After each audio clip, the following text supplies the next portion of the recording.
Welcome students. आपका part 4 जो अपन पढ़ेंगे, 5th नंबर चैप्टर जो अपना चल रहा था केमिस्ट्री इन एवरीडे लाइफ, उसका पार्ट नंबर 4 आज पढ़ने जा रहे हैं। थर्ड पार्ट में अपन ने क्या पढ़ा था, एसिड और बेस के अकॉर्डिंग कौन कौन से साइंटिस्ट जो थे उन्होंने क्या क्या थ्योरी दी थी उसका पढ़ा था। उसके बाद पार्ट नंबर 4 में आज अपन पढ़ रहे हैं पीएच स्केल। पीएच स्केल जो होती है वो क्या होती है, पीएच स्केल एसिड और बेस को मेजर करने के काम में आती है। तो अपन सबसे पहले पीएच स्केल सबसे पहले याद रखना है।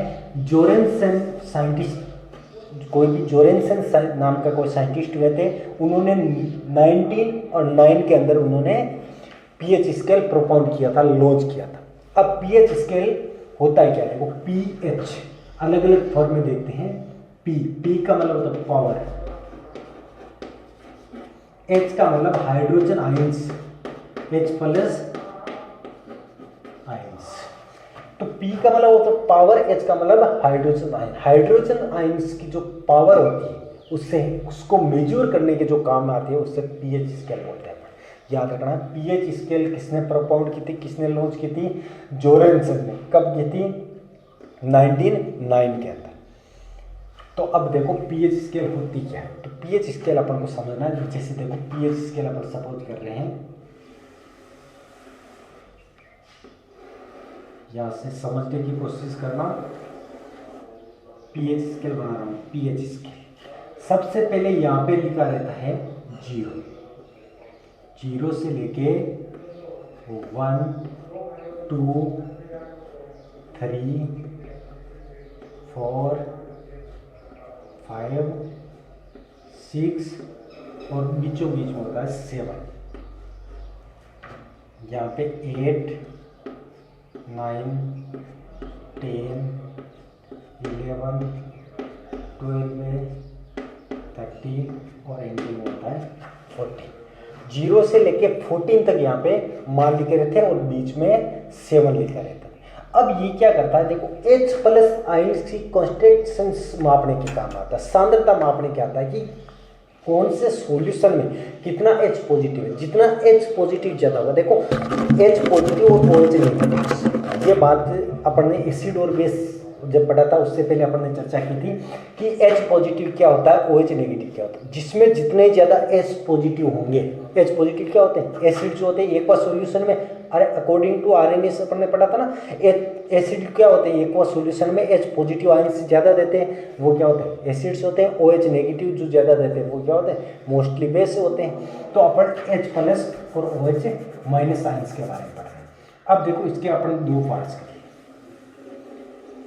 इस प्रकार से। माना कि इस साइड में पूरे क्या भरे हुए अपने पास फुलफिल किए हुए H positive ions, H positive H positive H positive, यानी कि ये इतना पार्ट्स जो हाफ पार्ट्स जो है इसका, इन हाफ पार्ट्स में टोटल क्या है, H पॉजिटिव। और ये हाफ पार्ट जो है उसमें है OH नेगेटिव।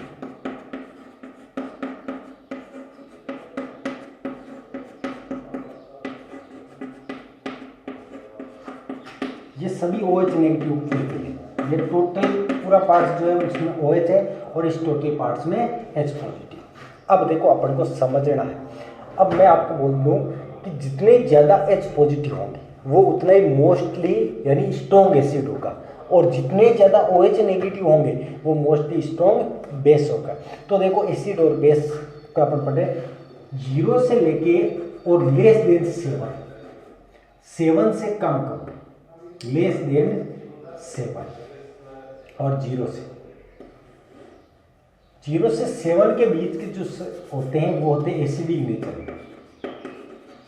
एसिडिक होते हैं। और 7 से 14 के बीच में जो होते हैं वो होते हैं बेसिक्स।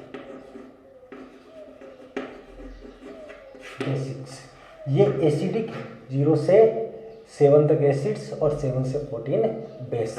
अब देखो लेस देन और मोर देन होते हैं। लेस देन 7 एसिडिक होते हैं, मोर देन 7 बेसिक होते हैं। तो 7 क्या होंगे, 7 होंगे न्यूट्रल।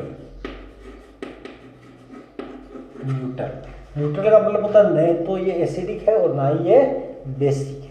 तो जो nor acid and nor base is called neutral. ये क्या होते हैं, न्यूट्रल होते हैं।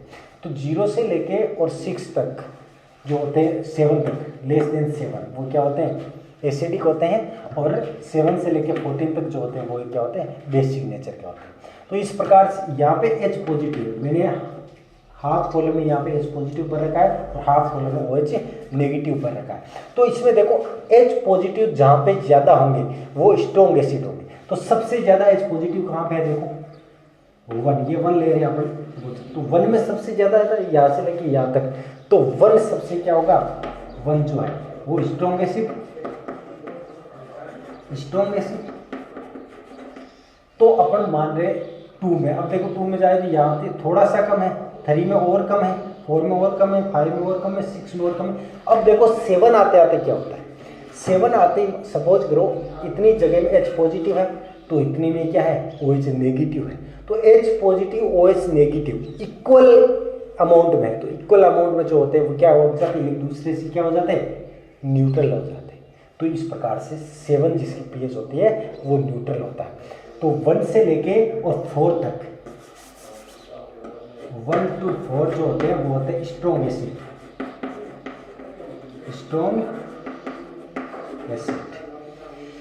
और 5 to 7 जो होते हैं, 5 से 7 तक या लेस देन 7 तक वो होते हैं वीक एसिड, वीक एसिड। अब देखो इसी प्रकार अपन आगे आते हैं बेस में, जितने ज़्यादा OH नेगेटिव होंगे वो उतना ही स्ट्रॉन्ग बेस होगा। तो OH नेगेटिव सबसे ज़्यादा कहाँ पे है, 14 पे है ना, सबसे ज़्यादा 14 पे है।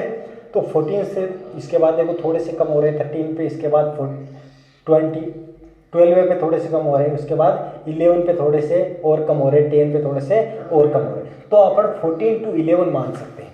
तो 14 to 11 ये क्या होते हैं, स्ट्रॉन्ग बेस, स्ट्रॉन्ग बेस। और अब क्या होते हैं देखो 11 से लेस देन 11 यानी 10, 9 और 8, यहाँ पे क्या होते हैं 11, 10 से लेकर 7 तक, 10 to 7 ये क्या होते हैं, वीक बेस। इस प्रकार से स्ट्रॉन्ग एसिड और वीक एसिड और स्ट्रॉन्ग बेस और वीक बेस के बारे में अपन को पता होना चाहिए कि ये इसकी जो पीएच वैल्यू होती है वो कैसे कैसे होती है। अब देखो जो एसिडिक नेचर में होते हैं उनके मैं कुछ एक नाम बोल रहा हूँ। जैसे एसिड जो होता है, हाइड्रोक्लोरिक एसिड होता है, नाइट्रिक एसिड होता है, वो क्या होते हैं एसिडिक में होता है सभी। जैसे ऑरेंज होता है, साइट्रिक एसिड होता है, यानी जो जो खट्टे फल होते हैं, खट्टे फ्रूट्स होते हैं, खट्टी चीज़ें जो होती है, कर्ड होता है, दही होता है। तो ये सारी चीज़ें किस में आती हैं, ऑरेंज, लेमन, कर्ड, ये सारी चीज़ें आती हैं एसिडिक नेचर। बेसिक में कौन से आते हैं, जैसे अपना ब्लड है, मिल्क ऑफ मैग्नीशिया, MgOH होल्कोइज है। तो ये सारी चीज़ें इस प्रकार से आती है बेस में। तो ये एसिड और बेस, और ये होते हैं न्यूट्रल, जो न तो एसिडिक होते हैं और न ही नेचर होते हैं। डिस्टिल वाटर जिसे बोलते हैं, डिस्टिल वाटर जो होता है एकदम से प्योर वाटर जो होता है उसमें न तो H पॉजिटिव होता है न OH नेगेटिव होता है, तो वो क्या होता है, न्यूट्रल होता है। तो इस प्रकार से अपन ये अपना पीएच स्केल जो है वो इस प्रकार से कंप्लीट हो रहा है। अब देखो पीएच स्केल जो है, पीएच स्केल पढ़ने से पहले अपन को और बातें पढ़नी है। देखो अब पीएच के बारे में अपन पढ़ेंगे importance of pH in daily life. Daily life में importance of pH, importance of pH.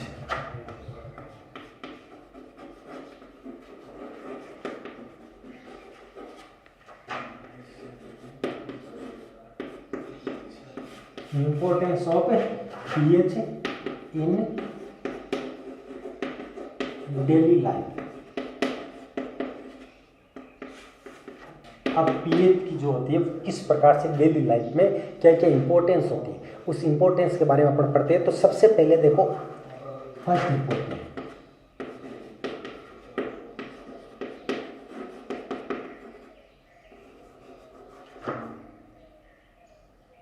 Acidity in stomach, acidity in stomach. अब देखो स्टोमच के अंदर जो एसिडिटी होती है उस एसिडिटी के बारे में अपन पढ़ेंगे कि स्टोमच में जो एसिडिटी, देखो होता है क्या है, हमारा जो स्टोमक होता है उसमें जब डाइजेस्टिव जो प्रोसेस चल रही होती है, जब भोजन का पाचन हो रहा होता है, उस कंडीशन में हमारा जो स्टोमक है वो क्या करता है, गैस्ट्रिक जूस सेक्रेट करता है, और वो गैस्ट्रिक जूस सेक्रेट होता है हाइड्रोक्लोरिक एसिड के रूप। गैस्ट्रिक जूस कौन सा होता है, हाइड्रोक्लोरिक एसिड। ये हाइड्रोक्लोरिक क्या होता है, एसिड होता है ना। जब कोई डिसबैलेंस हो जाता है, जब डाइजेशन में कोई डिसबैलेंस हो जाता है, उस कंडीशन में क्या होता है, हाइड्रोक्लोरिक एसिड जो है वो ज़्यादा मात्रा में बढ़ना स्टार्ट हो जाता है, और ज़्यादा मात्रा में बढ़ते ही क्या हो जाता है, हमारे स्टोमक के अंदर क्या होती है, एसिडिटी ज़्यादा बढ़ने लगती है। तो एसिडिटी ज़्यादा हो गई, कहने का मतलब हमारे स्टोमक के अंदर क्या हो गया, एसिड की मात्रा ज़्यादा हो गई। तो एसिड की मात्रा ज़्यादा हो गई, तो एसिड की मात्रा को कम करने के लिए अपन को क्या करना पड़ेगा, अरे कोई बेसिक जो ट्रीटमेंट लेना पड़ेगा। तो वो बेसिक ट्रीटमेंट होता है milk of magnesium, MgOH, milk of magnesium. Magnesium hydroxide को मिल्क ऑफ मैग्नीशियम बोलते हैं। इसका अपन यूज करें तो ये क्या कर देती है, इस एसिड को, ये बेसिक हो गया और ये एसिड हो गया, एसिड और बेस मिलकर के आपस में क्या कर देते हैं, साल्ट बनाते हैं। और सॉल्ट जो होता है उसकी पीएच कितने होते हैं, न्यूट्रल।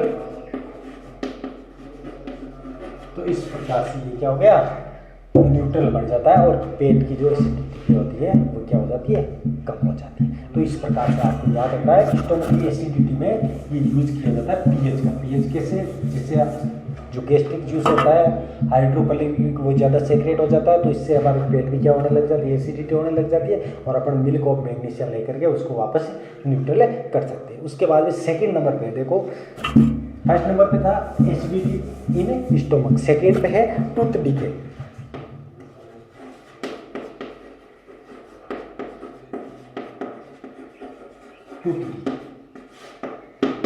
टूथ डीके में क्या होता है, देखो हमारे जो दांत होते हैं, हमारे मुंह का जो पीएच वैल्यू होती है, वो पीएच वैल्यू अप्रोक्सीमेट होती है अपने